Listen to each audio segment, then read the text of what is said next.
Morning, boys and girls. I hope you're ready to meet the Nome King today. Yesterday, we saw our party of travelers go past the Iron Giant with the big hammer, and everyone made it safely, but the private almost didn't make it safely. He just about got squashed. But the Scarecrow rescued him, and everybody made it. The only thing that got left behind was Ozma's chariot. So Ozma and Dorothy are now riding on the backs of the lion and the tiger, and they're making their way on to the Nome King's mountain. Today's chapter is called the Nome King, so we're going to meet him today. All right, let's just jump right in. By and by, when they drew near to the mountain that blocked their path and which was the furthermost edge of the kingdom of Ev, the way grew dark and gloomy for the reason that the high peaks on either side shut out the sunshine. And it was very silent, too, as there were no birds to sing or squirrels to chatter, the trees being left far behind them, and only the bare rocks remaining.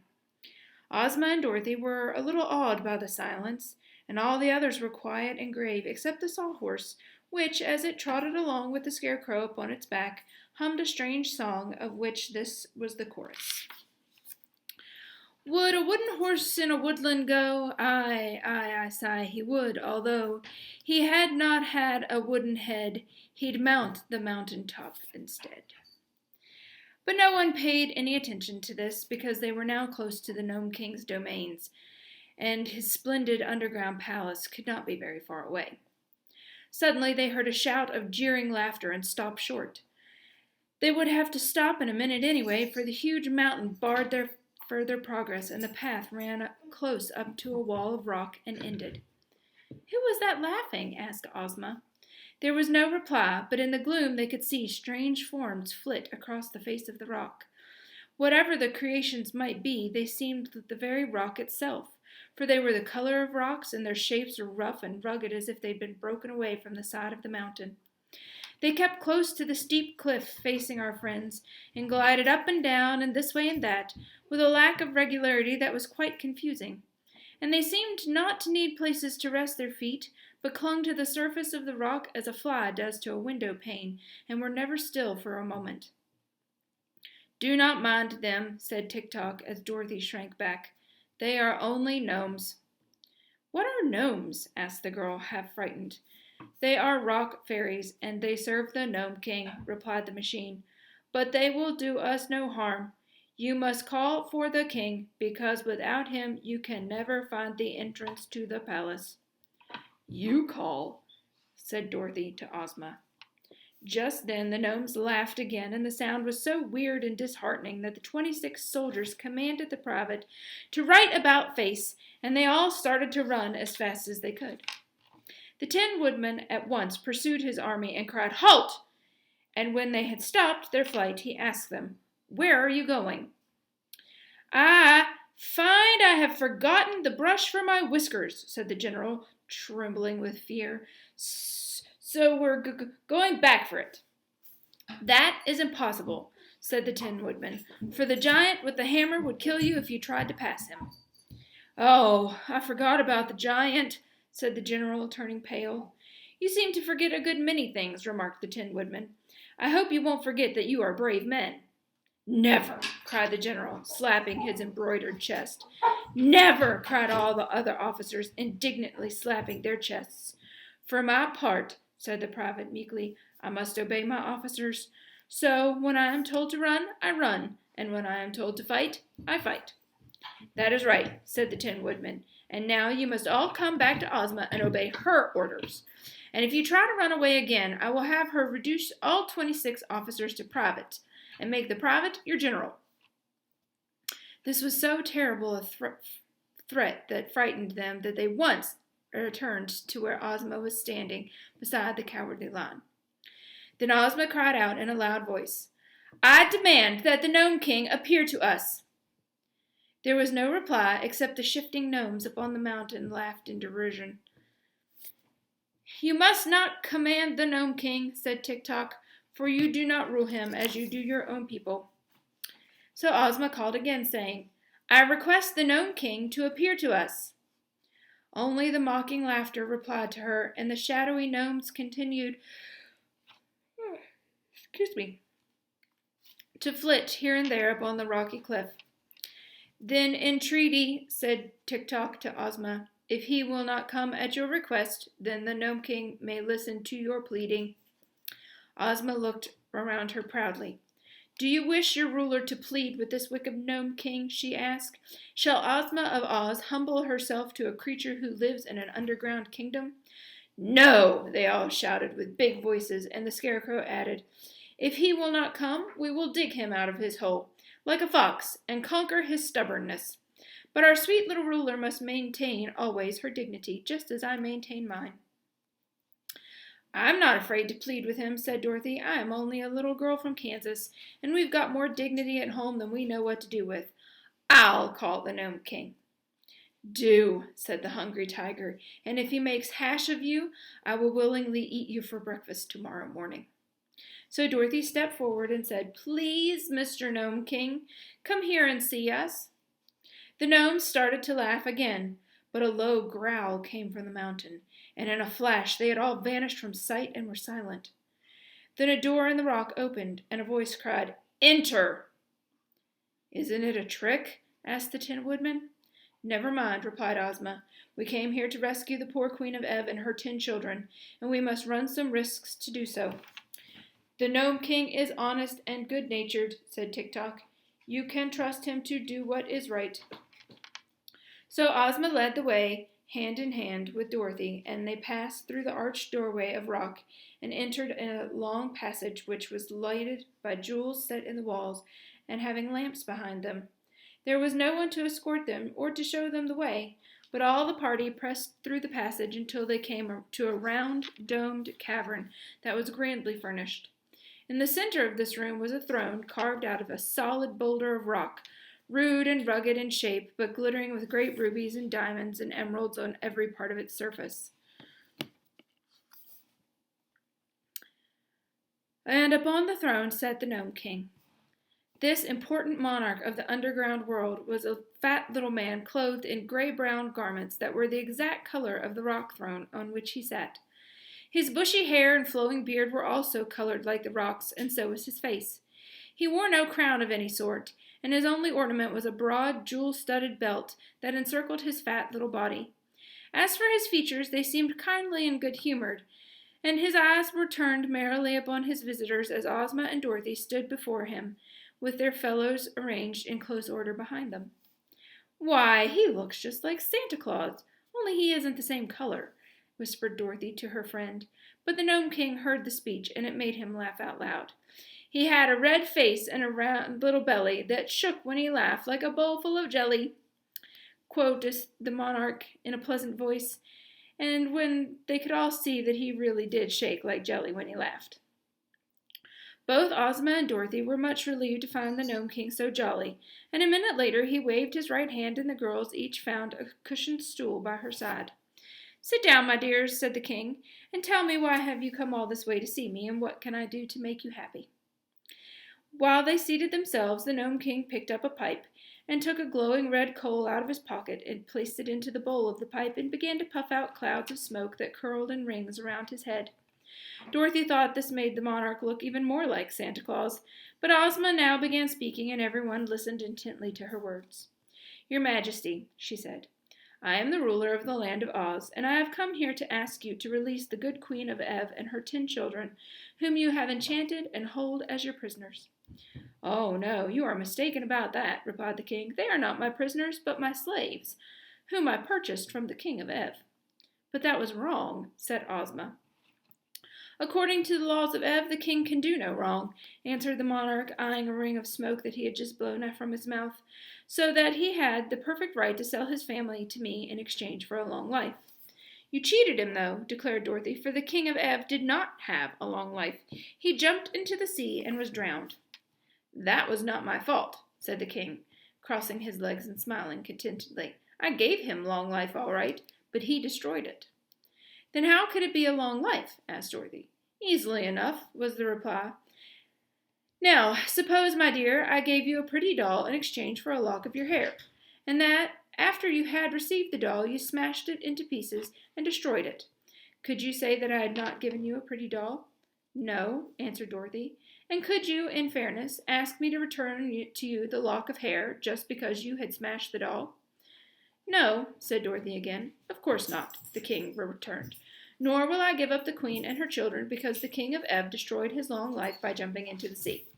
They belong to me, and I shall keep them." "But you are treating them cruelly," said Ozma, who was much distressed by the king's refusal. "In what way?" he asked. "By making them your slaves," she said. "Cruelty," remarked the monarch, puffing out wreaths of smoke and watching them float in the air, "is one thing I can't abide. So, as slaves must work hard, and the Queen of Ev and her children are delicate and tender, I transformed them all into articles of ornament and bric-a-brac, and scattered them around various rooms of my palace. Instead of being obliged to labor, they merely decorate my apartments, and I really think I have treated them with great kindness." "But what a dreadful fate is theirs!" exclaimed Ozma earnestly, "and the kingdom of Ev is in need of its royal family to govern it. If you will liberate them and restore them to their proper forms, I will give you 10 ornaments to replace each one that you lose." The Nome King looked grave. "Suppose I refuse?" he asked. "Then," said Ozma firmly, "I am here with my friends and my army to conquer your kingdom and oblige you to obey my wishes." The Nome King laughed until he choked, and he choked until he coughed, and he coughed until his face turned from grayish-brown to bright red. Then he wiped his eyes with a rock-colored handkerchief and grew grave again. "You are as brave as you are pretty, my dear," he said to Ozma, "but you have little idea of the extent of the task you have undertaken. Come with me for a moment." He arose and took Ozma's hand, leading her to a little door at one side of the room. This he opened and stepped out onto a balcony from which they could obtain a wonderful view of the underground world. A vast cavern extended for miles and miles under the mountain. In every direction were furnaces and forges glowing brightly, and gnomes hammering upon precious metals or polishing gleaming jewels. All around the walls of the cavern were thousands of doors of silver and gold, built into the solid rock, and these extended in rows far away into the distance, as far as Ozma's eyes could follow them. While the little maid from Oz gazed wonderingly upon the scene, the Nome King uttered a shrill whistle, and at once all the silver and gold doors flew open, and solid ranks of gnome soldiers marched out from every one. So great were their numbers that they quickly filled the immense underground cavern and forced the busy workmen to abandon their tasks. All this tremendous army consisted of rock-colored gnomes, all squat and fat. They were clothed in glittering armor of polished steel, inlaid with beautiful gems. Upon his brow each wore a brilliant electric light, and they bore sharp spears and swords and battle axes of solid bronze. It was evident that they were perfectly trained, for they stood in straight rows, rank after rank, with their weapons held erect and true, as if awaiting but the word of command to level them upon their foes. "This," said the Nome King, "is but a small part of my army. No ruler upon earth has ever dared to fight me, and no ruler ever will, for I am too powerful to oppose." He whistled again, and at once the martial array filed through the silver and gold doorways and disappeared, after which the workmen again resumed their labors at the furnaces. Then, sad and discouraged, Ozma of Oz turned to her friends, and the Nome King calmly reseated himself upon his rock throne. "It would be foolish for us to fight," the girl told the Tin Woodman, "for our brave 27 would be quickly destroyed. I'm sure I do not know how to act in this emergency." "Ask the king where his kitchen is," suggested the tiger. "I'm as hungry as a bear." "I might pounce upon the king and tear him to pieces," remarked the cowardly lion. "Try it," said the monarch, lighting his pipe with another hot coal which he took from his pocket.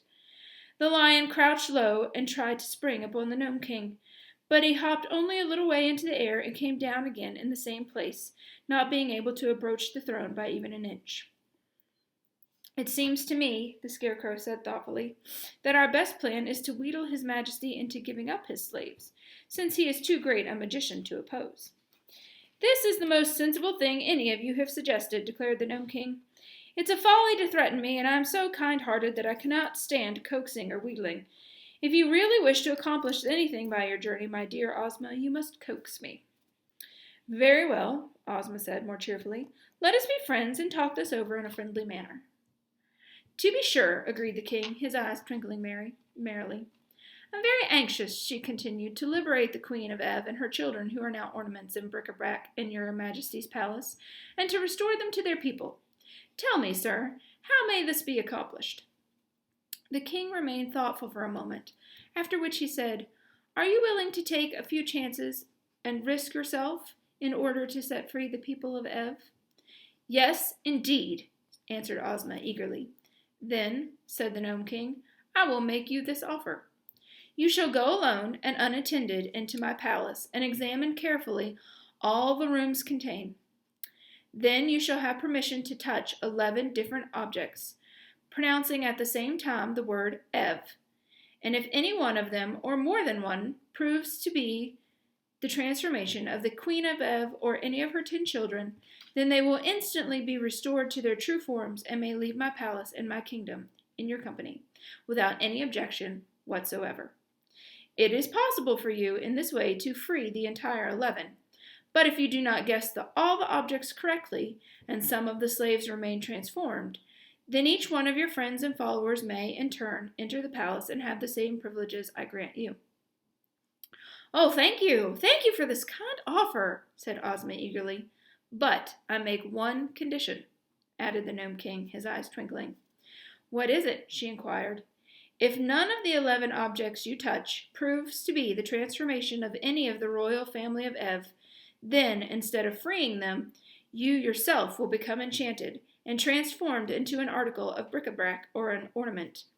This is only fair and just, and is the risk you declare you are willing to take. So, Ozma has 11 guesses to touch different knickknacks around the Nome King's palace and make the guess that they might be a member of the family of Ev. If she gets one or more than one right, they transform back into the family member that they were, and they can leave with Ozma and her party. If she doesn't get any of them right, Ozma gets transformed into a knickknack, and then somebody else can go in and try to find them. Do you think they will be successful? He has thousands of knickknacks sitting on shelves and things. He hasn't described it yet, but I promise you there are lots and lots of little things sitting all over his shelves and stuff in his house. And Ozma can only choose 11. How would you narrow it down? What do you think they would look like? I mean, they could be anything. So, think about that. Think if anybody will be successful. And see if this is kind of a trick on behalf of the Nome King. He doesn't think that Ozma will be successful or that anybody in her party will be successful and that he'll just gain all these new knickknacks to sit around his palace and decorate it. So keep that in mind. And the next chapter is called, oops, I closed the book already, The 11 Guesses. And we will find out how Ozma does tomorrow. Bye.